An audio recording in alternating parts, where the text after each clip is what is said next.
Autobiography for Yogi, Chapter 30. The Law of Miracles. The great novelist Leo Tolstoy wrote a delightful story, The Three Hermits. His friend Nicholas Roerich has summarized the tale as follows. On an island, there lived three old hermits. They were so simple that the only prayer they used was, "We are three, thou art three, have mercy on us." Great miracles were manifested during this naive prayer. The local bishop came to hear about the three hermits and their inadmissible prayer and decided to visit them in order to teach them the canonical invocations. He arrived on the island, told the hermits that their heavenly petition was undignified, and taught them many of the customary prayers. The bishop then left on a boat. He saw, following the ship, a radiant light. As it approached, he discerned the three hermits who were holding hands and running upon the waves in an effort to overtake the vessel. "We have forgotten the prayers you taught us," they cried as they reached the bishop, "and have hastened to ask you to repeat them." The odd bishop shook his head. "Dear ones," he replied humbly, "continue to live with your old prayer." How did the three saints walk on the water? How did Christ resurrect his crucified body? How did Lahiri Mahasaya and Sri Yukteswar perform their miracles? Modern science has, as yet, no answer. Though with the advent of the atomic bomb and the wonders of radar, the scope of the world mind has been abruptly enlarged. The word impossible is becoming less prominent in the scientific vocabulary. The ancient Vedic scriptures declare that the physical world operates under one fundamental law of Maya, the principle of relativity and duality. God, the soul life, is an absolute unity. He cannot appear as a separate and diverse manifestations of a creation except under a false or unreal veil. That cosmic illusion is Maya. Every great scientific discovery of modern times has served as a confirmation of the simple pronouncement of the rishis. Newton's law of motion is the law of Maya. To every action, there is always an equal and contrary reaction. The mutual actions of any two bodies are always equal and oppositely directed. Action and reaction are thus exactly equal. To have a single force is impossible. There must be, and always is, a pair of forces equal and opposite. Fundamental natural activities all betray their Maic origin. Electricity, for example, is a phenomenon of repulsion and attraction. Its electrons and protons are electrical opposites. Another example, the atom or final particle of matter is, like the earth itself, a magnet with positive and negative poles. The entire phenomenal world is under the inexorable sway of polarity. No law of physics, chemistry, or any other science is ever found free from inherent opposite or contrasted principles. Physical science, then, cannot formulate laws outside of Maya, the very texture and structure of creation. Nature herself is Maya. Natural science must perforce deal with her ineluctable quiddity. In her own domain, she is eternal and inexhaustible. Future scientists can do no more than probe one aspect after another of a varied infinitude. Science thus remains in a perpetual flux, unable to reach finality, fit indeed to formulate the laws of an already existing and functioning cosmos, but powerless to detect the law framer and sole operator. The majestic manifestations of gravitation and electricity have become known, but what gravitation and electricity are, no mortal knoweth. To surmount Maya was the task assigned to the human race by the millennial prophets. To rise above the duality of creation and perceive the unity of the Creator was conceived of as man's highest goal. Those who cling to the cosmic illusion must accept its essential law of polarity. Flow and ebb, rise and fall, day and night, pleasure and pain, good and evil, birth and death. This cyclic pattern assumes a certain anguishing monotony after man has gone through a few thousand human births. He begins to cast a hopeful lie beyond the compulsions of Maya. To tear the veil of Maya is to pierce the secret of creation. The yogi who thus denudes the universe is the only true monotheist. All others are worshipping heathen images. So long as man remains subject to the dualistic delusions of nature, the Janus-faced Maya is his goddess. He cannot know the one true God. The world illusion, Maya, is individually called avidya, literally not knowledge, ignorance, delusion. Maya or avidya can never be destroyed through intellectual conviction or analysis, but solely through attaining the interior state of Nirvikalpa Samadhi. The Old Testament prophets and seers of all lands and ages spoke from that state of consciousness. Ezekiel says, "Afterwards he brought me to the gate, even the gate that looketh toward the east. And behold, the glory of the God of Israel came from the way of the east. And his voice was like a noise of many waters, and the earth shined with his glory."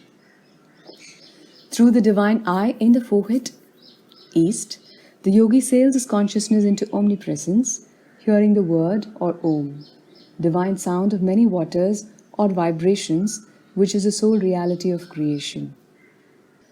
Among the trillion mysteries of the cosmos, the most phenomenal is light. Unlike sound waves whose transmission requires air or other material media, light waves pass freely through the vacuum of interstellar space. Even the hypothetical ether, held as the interplanetary medium of light in the undulatory theory, can be discarded on the Einsteinian grounds that the geometrical properties of space render the theory of ether unnecessary. Under either hypothesis, light remains the most subtle, the freest from material dependence of any natural manifestation. In the gigantic conceptions of Einstein, the velocity of light, 186,000 miles per second, dominates the whole theory of relativity. He proves mathematically that the velocity of light is, so far as man's finite mind is concerned, the only constant in a universe of unstable flux. On the sole absolute of light velocity depend all human standards of time and space.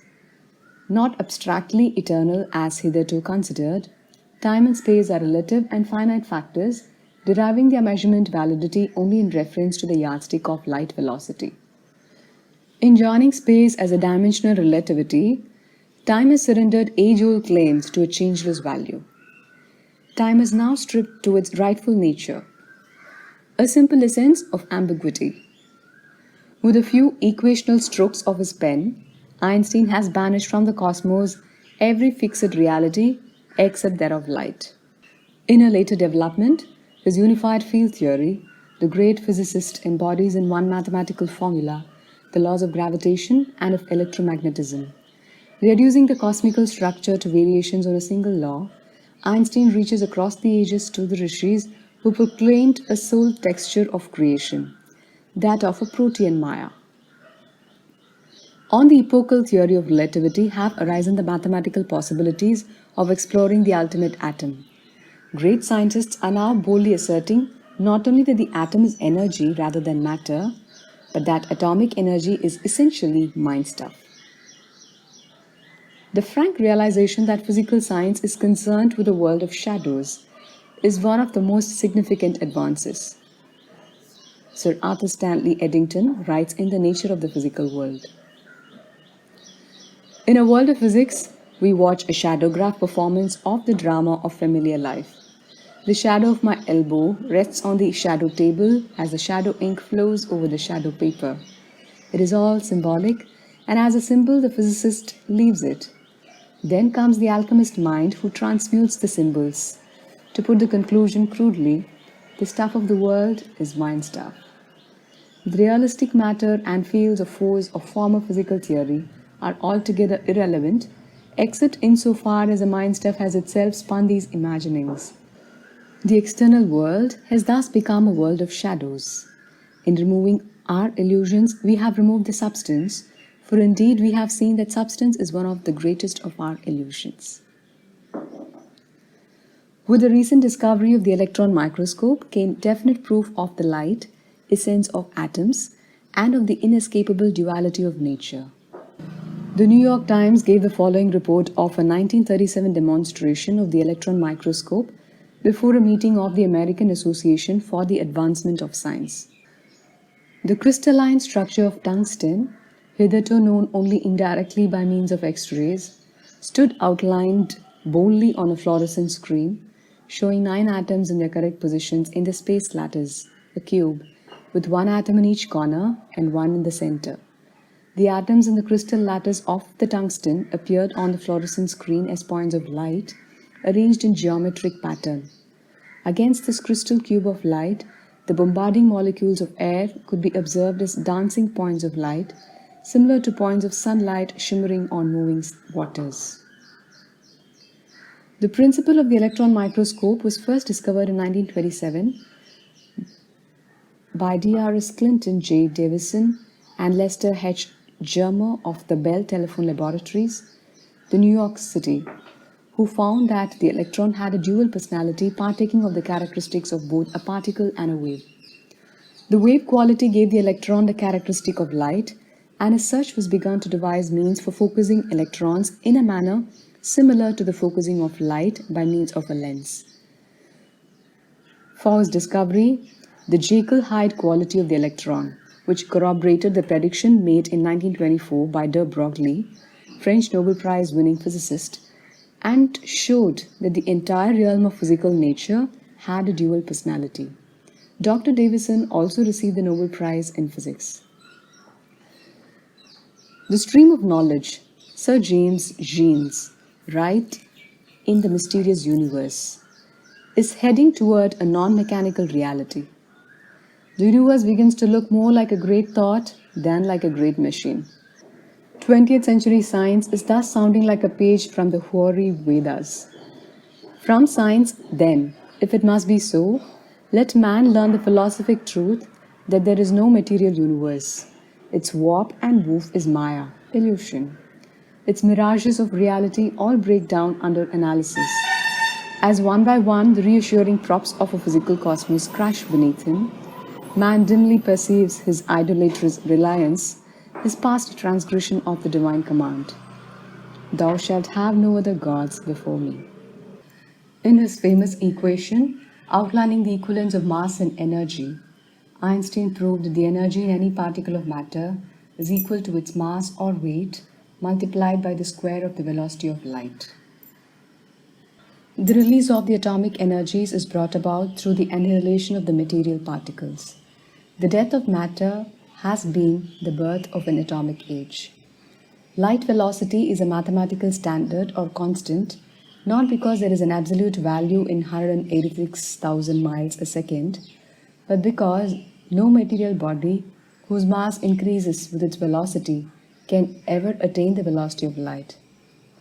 Stated another way, only a material body whose mass is infinite could equal the velocity of light. This conception brings us to the law of miracles. The masters who are able to materialize and dematerialize their bodies or any other object, and to move with the velocity of light, and to utilize the creative light rays in bringing into instant visibility any physical manifestation, have fulfilled the necessary Einsteinian condition. Their mass is infinite. The consciousness of a perfected yogi is effortlessly identified not with a narrow body, but with the universal structure. Gravitation, whether the force of Newton or the Einsteinian manifestation of inertia, is powerful to compel a master to exhibit the property of weight, which is the distinguishing gravitational condition of all material objects. He who knows himself as the omnipresent spirit is subject no longer to the rigidities of the body in time and space. Their imprisoning rings past not have yielded to the solvent. I am he.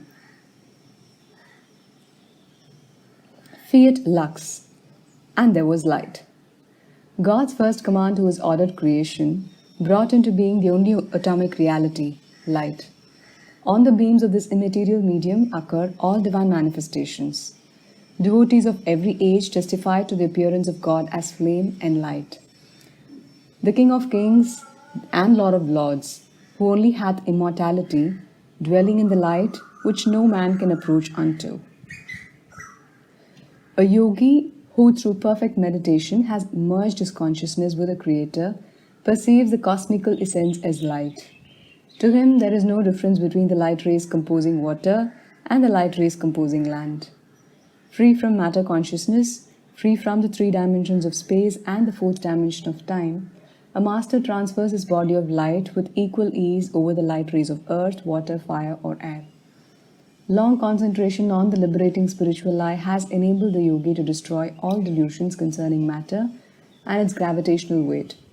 Therefore, he sees the universe as an essentially undifferentiated mass of light. Optical images, Dr. L.T. Trolland of Harvard tells us, are built up on the same principle as the ordinary half-tone engravings.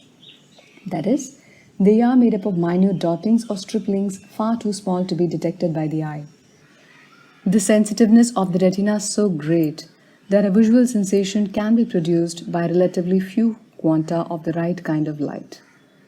Through a master's divine knowledge of light phenomena, he can instantly project into perceptible manifestation the ubiquitous light atoms. The actual form of the projection, whether it be a tree, a medicine, a human body, is in conformance with the yogi's powers of will and of visualization. In man's dream consciousness, where he has loosened in sleep his clutch on the egoistic limitations that daily hem him round, the omnipotence of his mind has a nightly demonstration. Lo, there in the dream stand the long-dead friends, the remotest continents, the resurrected scenes of his childhood. With that free and unconditioned consciousness, known to all men in the phenomena of dreams, the God-tuned master has forged a never-severed link. Innocent of all personal motives and employing the creative will bestowed on him by the Creator, a yogi rearranges the light atoms of the universe to satisfy any sincere prayer of a devotee. For this purpose were man and creation made, that he should rise up as master of Maya, knowing his dominion over the cosmos.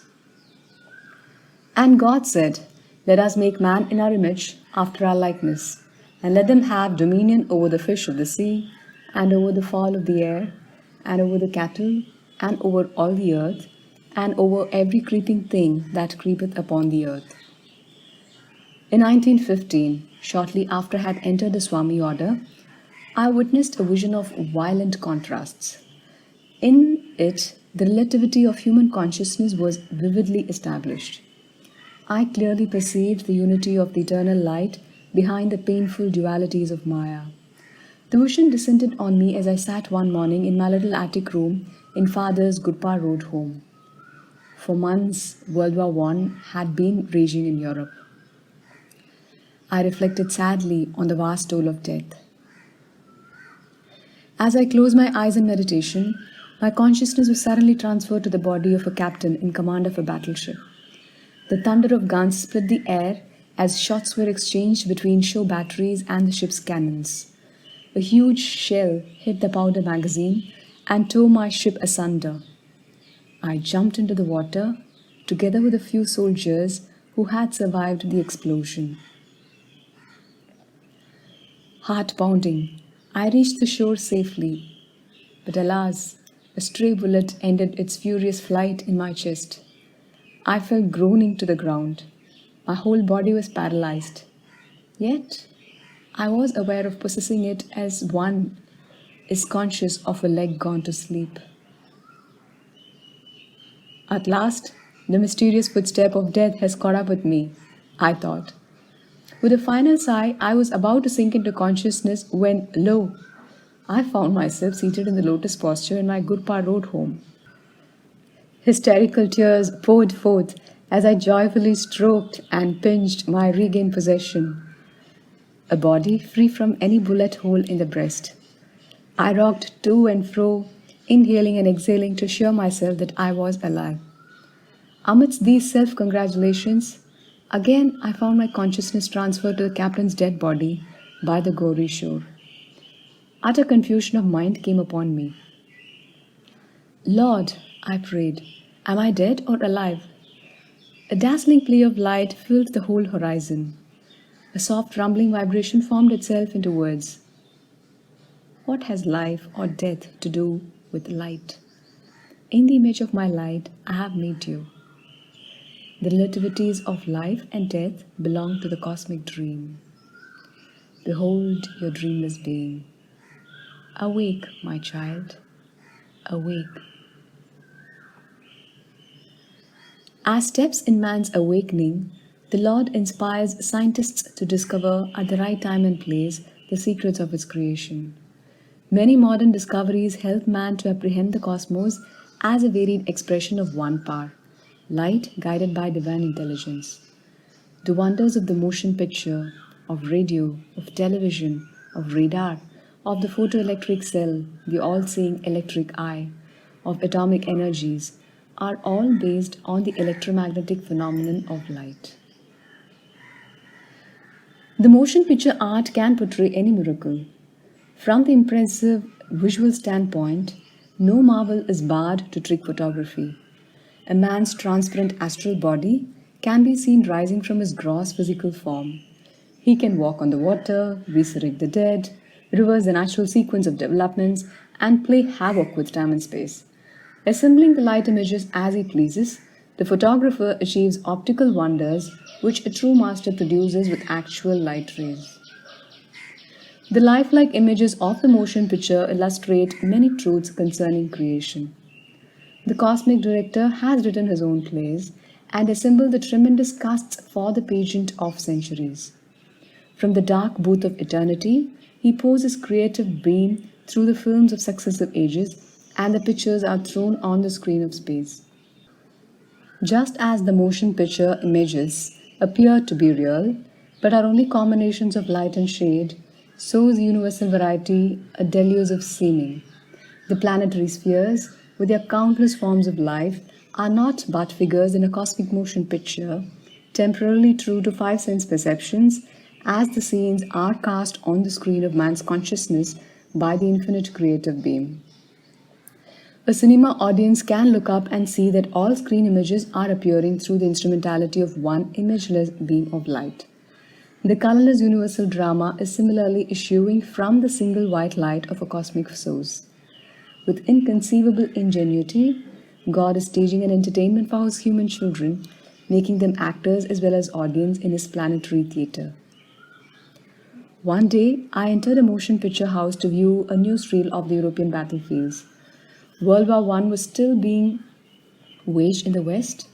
The newsreel recorded the carnage with such realism that I left the theater with a troubled heart. Lord, I prayed, why dost thou permit such suffering? To my intense surprise, an instant answer came in the form of vision of the actual European battlefields. The horror of the struggle, filled with the dead and dying, far surpassed in ferocity any representation of the newsreel. Look intently. A gentle voice spoke to my inner consciousness. You will see that these scenes, now being enacted in France, are nothing but a play of chiaroscuro. They are the cosmic motion picture, as real and as unreal as a theater newsreel you have just seen, a play within a play. My heart was still not comforted. The divine voice went on. Creation is light and shadow both, else no picture is possible. The good and evil of Maya must ever alternate in supremacy. If joy were ceaseless here in this world, would man ever seek another? Without suffering, he scarcely cares to recall that he has forsaken his eternal home. Pain is a prod to remembrance. The way of escape is through wisdom. The tragedy of death is unreal. Those who shudder at it are like an ignorant actor who dies of fright on the stage where nothing more is fired at him than a blank cartridge. My sons are the children of light. They will not sleep forever in delusion. Although I had read scriptural accounts of Maya, they had not given me the deep insight that came with the personal visions and their accompanying words of consolation. One's values are profoundly changed when he is finally convinced that creation is only a vast motion picture and that not in it but beyond it lies his own reality. As I finished writing this chapter, I sat on my bed in the lotus posture. My room was dimly lit by two shaded lamps.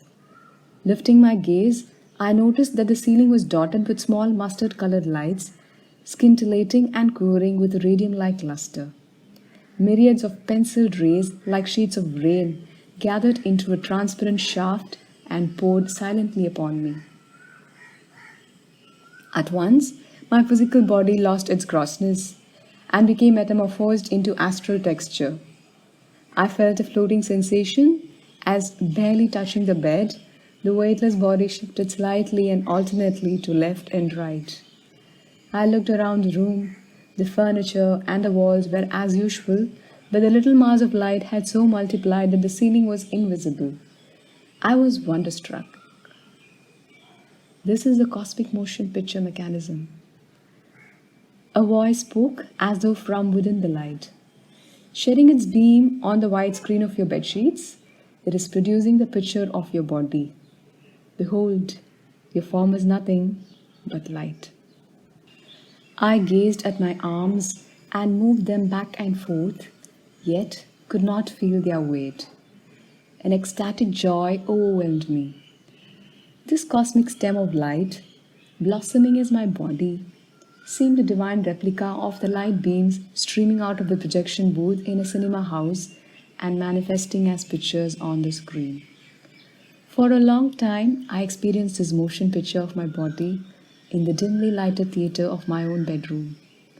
Despite the many visions I have had, none was ever more singular. As my illusion of a solid body was completely dissipated and my realization deepened that the essence of all objects is light, I looked up to the throbbing stream of life-trons and spoke entreatingly.